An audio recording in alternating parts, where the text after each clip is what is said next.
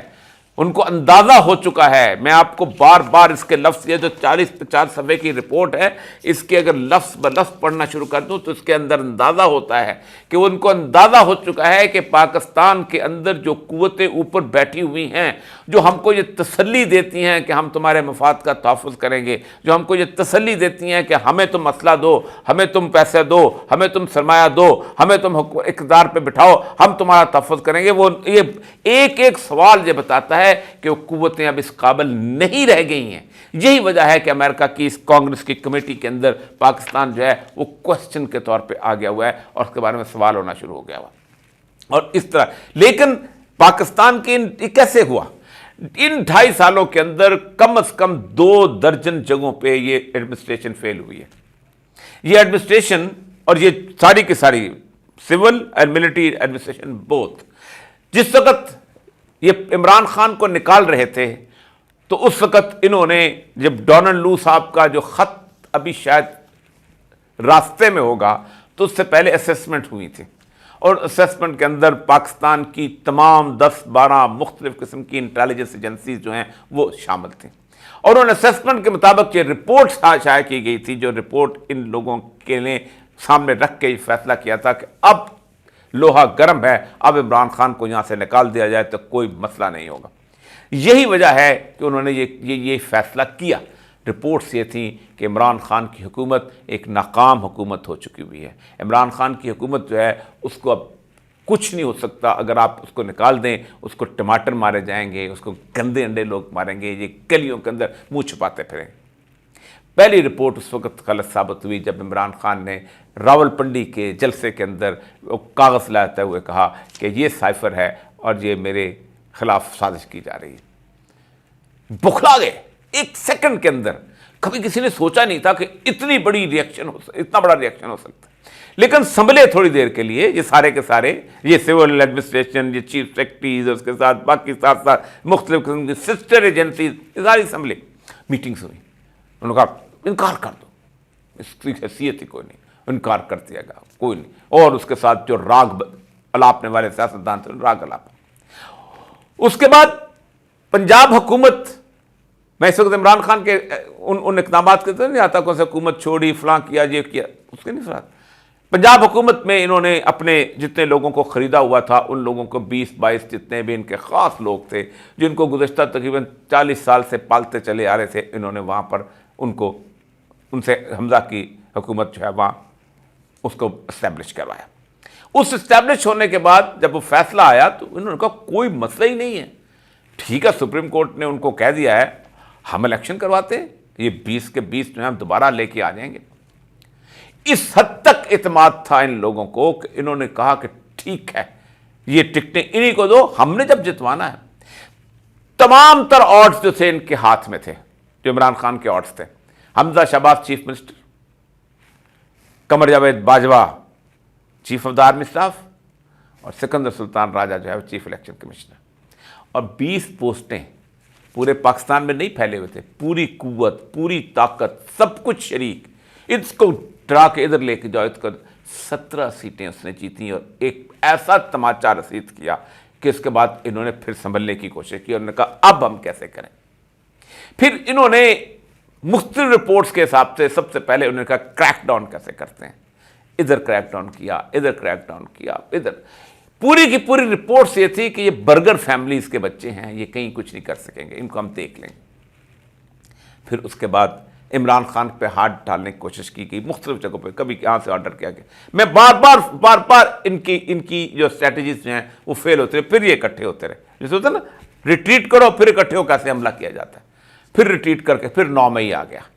پھر 9 مئی کے بعد پاکستان کی تاریخ کے اندر ایک ایسا کریک ڈاؤن ہوا کہ جس کریک ڈاؤن کی اس سے پہلے مثال نہیں ملتی۔ بلوچستان میں ہوئے، بہت بڑے لیول پہ ہوئے۔ وہ جو اختر مینگل نے بات سیکھ کی ہے کہ ہم لوگ سیاسی کہتے نہیں، ہم جنگی کہتے ہیں، اور واقعی وہ لوگ گزشتہ تقریباً 60 سے لے کے اب تک حالت جنگ میں، وزیرستان میں، سوات میں، باقی جگہ ہوا کریک ڈاؤن ہوا، اور طرح کا جنگی نوعیت کا کریک ڈاؤن ہوا۔ لیکن یہ گھر گھر لوگوں کو پکڑنا، اس کے بعد کسی کے بھائی کو، کسی بیٹے کو، سب کچھ، اس کے باوجود انہوں نے مختلف اسٹریٹجیز استعمال کی کہ ہم کیسے اگلے الیکشنز کو ون اوور کر سکتے ہیں۔ سب سے پہلے کہ جتنا ڈیلے کریں گے اتنا اچھا ہوگا، ہماری مرضی کا چیف جسٹس آ جائے گا، اس سے یہ چھین لیں گے، اس سے یہ چھین لیں گے، پریس کانفرنس، یہ ساری کی ساری۔ پاکستان کی تاریخ میں جتنے بھی حربے سوچے جا سکتے ہیں وہ 8 فروری سے پہلے سوچے جا چکے تھے، یہاں تک کہ پاکستان کی تاریخ کے اندر کسی پولیٹیکل پارٹی سے اس کا سمبل لے کے نہیں بھیجا گیا۔ پاکستان کی تاریخ کے اندر کبھی اس لیول کے ریٹرننگ آفیسر جو ہیں انہوں نے کبھی اس طرح کی حرکتیں نہیں کی، یہ سارے کے سارے فیل ہو گئے۔ اس کے باوجود 8 فروری آ گیا۔ 8 فروری کی رات کم از کم میں 50 کے قریب مختلف افسران سے ملا تھا جو ہیلم آف افیئر سے بیٹھے ہوئے، ان میں سے کوئی کسی جگہ بیٹھا ہوا کافی پی رہا تھا، کوئی کچھ کر رہا تھا، بہت انتہائی مطمئن۔ انہوں نے کہا صبح سویرے تو ہو کا عالم ہوگا، نہ کوئی ہم بندہ آئے گا نہ کسی کو، اور آئے گا تو اتنا کنفیوز ہوگا جس کے حساب ہی نہیں۔ 8 فروری نے 5 بجے سے لے کے 7 بجے تک جو رزلٹ سامنے آیا اس نے بھونکچا کے رکھ کے دیا۔ میں بہت جسے کہتے ہیں ہلکا لفظ استعمال کر رہا ہوں، ان کی اعصاب کے اندر یہ صورتحال پیدا ہوگی کہ ہو کیا گیا۔ 8 فروری سے لے کے آج تک تقریباً 1 مہینہ کچھ دن ہو گیا، یہ اب پاکستان کے عوام کی اور پاکستان کی اسٹیبلشمنٹ کی جنگ کا آغاز ہو چکا ہوا ہے۔ لوگ یہ سمجھتے ہیں کہ عمران خان نے بنیادی طور پر، اور یہ سارے لوگ، ایک خاص طور عمران خان نے کیا ہے، یہ تو اس نے، ان کو اندازہ نہیں کہ یہ 75 سال کی ایک کارکردگی ہے۔ لوگوں نے عمران خان کو ووٹ نہیں دیا، لوگوں نے آپ کے خلاف ووٹ دیا ہے، اور یہ بہت بڑی چیز ہے جس کو آج انڈرسٹینڈ کر لیں تو بہتر ہوگا۔ نہ 23 مارچ کی یہ اس قسم کی پریڈیں ہیں یہ بچا سکتی ہیں، نہ ISPR کے نغمے بچا سکتے ہیں، نہ کسی شہباز شریف کی اور نواز شریف کی اور اس کے ساتھ مریم نواز کی تصویریں کوئی نہیں بچا سکتا،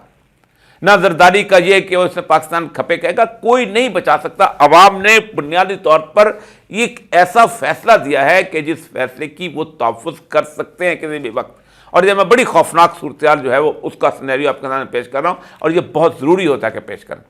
دوسری طرف آپ کا معاملہ یہ ہے کہ آپ کے سامنے آپ کی پاکستان کی اہمیت انٹرنیشنل صورتحال کے اندر کیا بن چکی ہے، اور آپ سے کیا مانگا جائے گا۔ یہ اس وقت میرے سامنے انڈو پیسیفک اسٹریٹجی کی رپورٹ ہے، یہ جو پینٹاگون کی رپورٹ ہے، یہ نومبر 2019 میں آئی تھی۔ اس نومبر 2019 میں اے احباب پاکستان، آپ کے بارے میں یہ طے کر لیا گیا تھا کہ آپ کی اب کوئی اوقات، کوئی حیثیت نہیں رہ گئی۔ اب ہم اس انڈو پیسیفک اسٹریٹجی کے اندر ہمارے نزدیک ہندوستان یعنی بھارت سب سے اہم رپورٹ ہے، اور یہ اس کے اندر جو اہم ترین، آپ دیکھیں اس رپورٹ کے اندر باقاعدہ انہوں نے ٹرمپ اور مودی کی یہ عجیب و غریب تصویر لگائی، اور یہ پینٹاگون کی اسٹریٹجی ہے، میری نہیں ہے، اور انہوں نے کہا کہ اب آئندہ جو ہے ہمارا جو ہے مقابلہ چونکہ چین سے ہے، تو ہم ہندوستان کو جس طریقے سے آگے لے کے جائیں گے۔ یہ وہ رپورٹ ہے، new priorities in South Asia, US policy towards India, Pakistan اور افغانستان۔ اس نے اس کو بیس بنایا گیا تھا، جس کی بنیاد پہ کہا گیا تھا کہ اب ہماری لڑائی جو ہے وہ واگا سے لے کے سڈنی تک ہوگی، اور پاکستان کو ہم زیادہ سے زیادہ 2 کاموں کے لیے ہم زندہ رکھیں گے۔ ایک تو یہ ہے کہ چونکہ ہم نے افغانستان سے نکلنا ہے، اب کیونکہ ظاہر 2013 سے کام شروع ہو گیا تھا، 2019 میں تقریباً فیصلہ ہو گیا تھا، نومبر میں آئی ہے، 20 کے اوپر ان کا فیصلہ آ گیا، 21 میں وہ چلے گئے۔ تو پاکستان کو ہم نے اس سے رکھنا ہے کہ ہم افغانستان کو کیسے ڈسٹرب کر سکتے ہیں، اور پاکستان کو ہمارے اڈے چاہیے، ہمیں اڈے چاہیے پاکستان کے اندر، اور وہ اس کے اندر ہمیں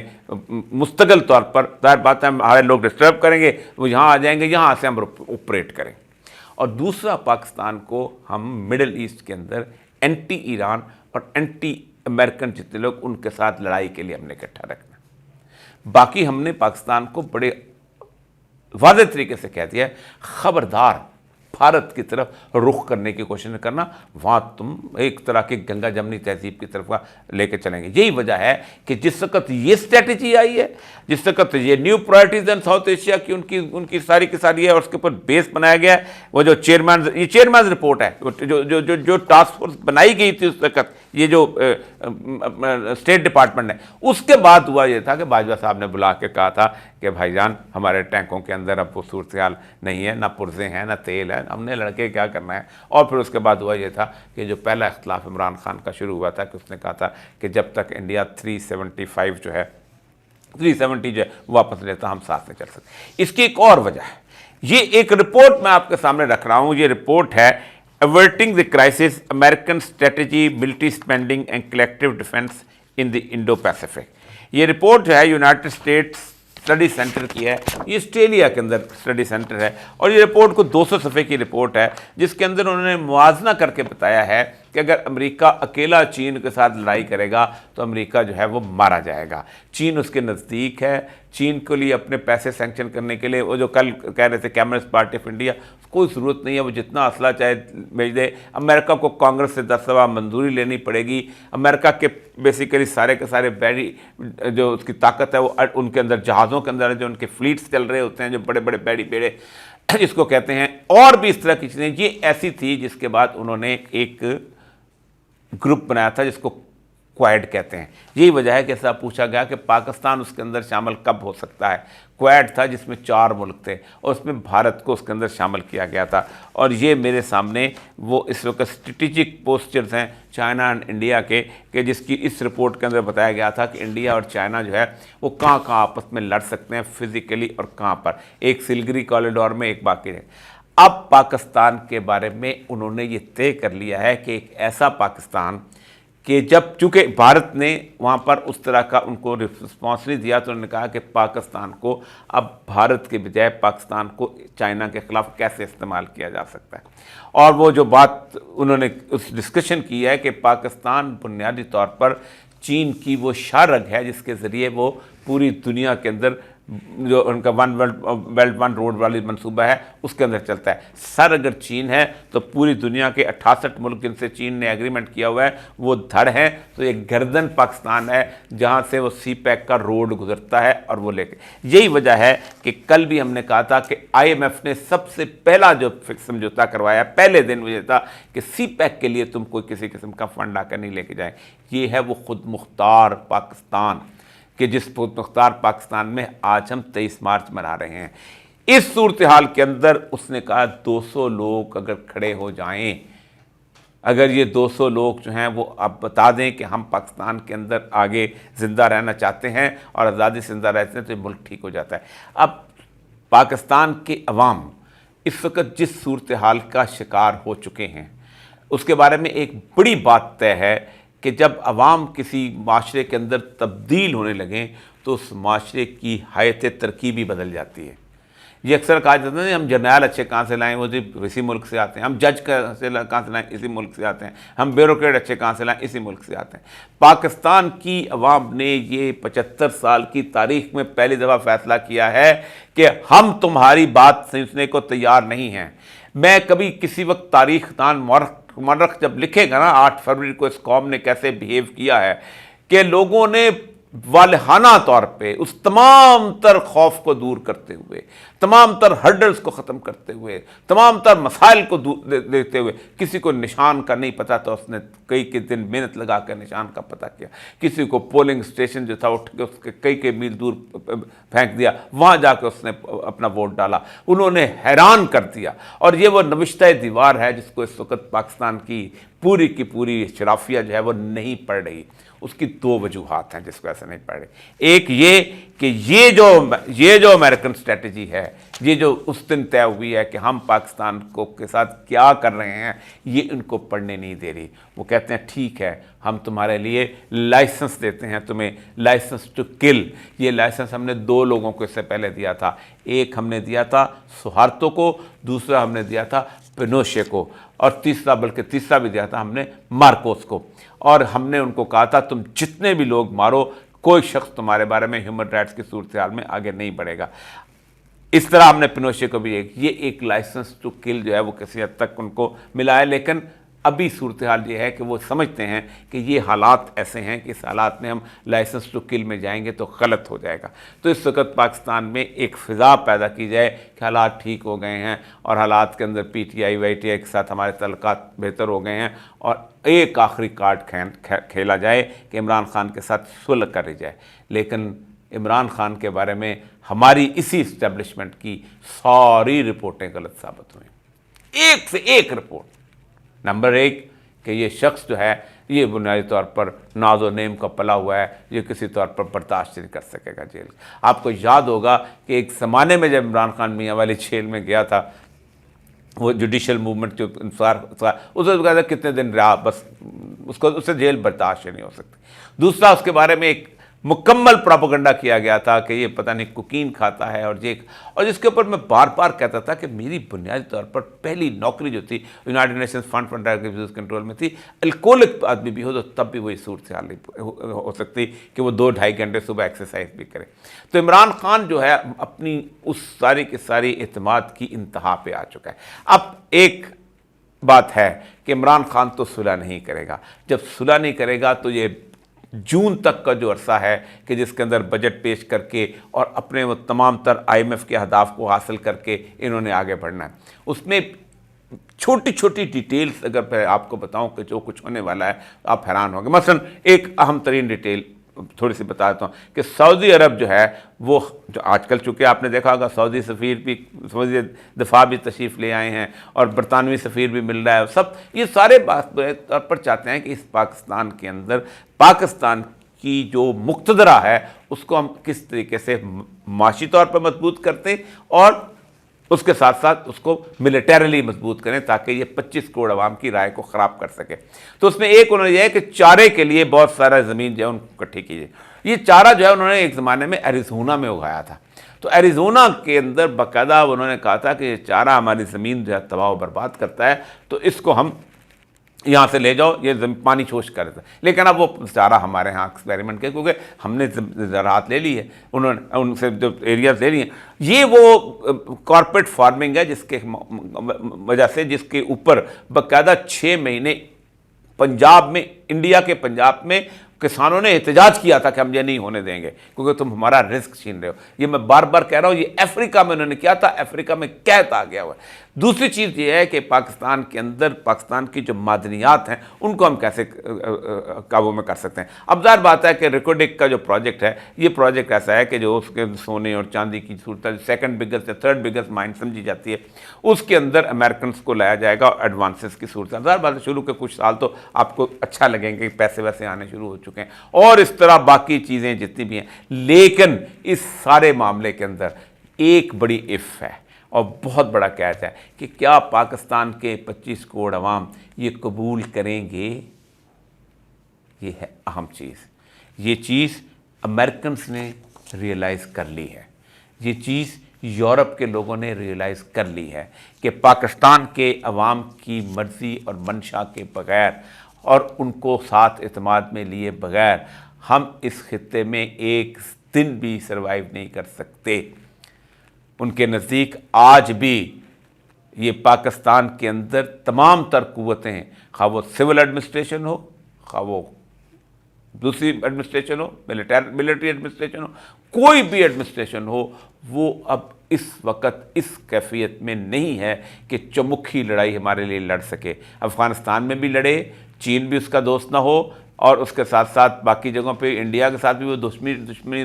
سوار رکھے، کیونکہ انڈیا کے ساتھ تو ہم دوستی کریں گے تو ہم تو اس کے بعد پھر تو لوگ کہیں گے کہ بھائی جان اگر انڈیا سے دوستی کرنی ہے تو پھر سب کچھ رکھنے کی کیا ضرورت ہے۔ تو یہ سارا کچھ کرنے کے بعد اور ساتھ اس کے عوام بھی اس سے محبت نہ کرتے ہوں تو پھر اس کے بعد راستہ نہیں ہے کہ ہم یہاں پر ٹھہر سکیں۔ وہ ٹھہرنا چاہتے ہیں، وہ رہنا چاہتے ہیں، لیکن حالت یہ ہے کہ اگر وہ اس طرح ٹھہریں گے تو ایک دن وقت ایسا آئے گا کہ ایران کی طرح ایسے نکلیں گے کہ 40 سال تک ہو گئے آج تک واپس نہیں آ سکے۔ دنیا میں جہاں پر بھی یہ بنیادی سبق ہے، عوام کے مخالف طاقت سے، قوت سے وہاں پر رہنے کی کوشش کی گئی ہے،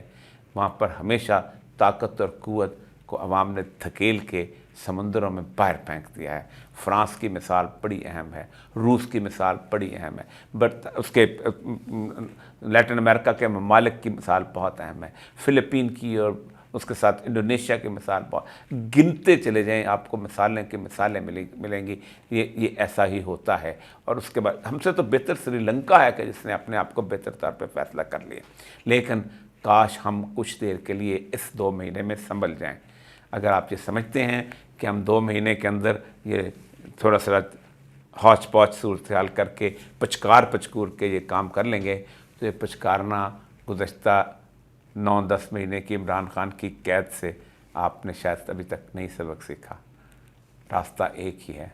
پاکستان کے 25 کروڑ عوام کا مینڈیٹ واپس کرو یا نہ کرو، ان کو ان کی عزت واپس دے دو، ان کو ان کا اختیار واپس دے دو، ان کو ان کی حیثیت واپس دے دو۔ دنیا کا کوئی ملک آپ کو ان کے مقابلے میں تحفظ نہیں دے سکتا۔ وآخر دعوانا الحمدللہ رب العالمین۔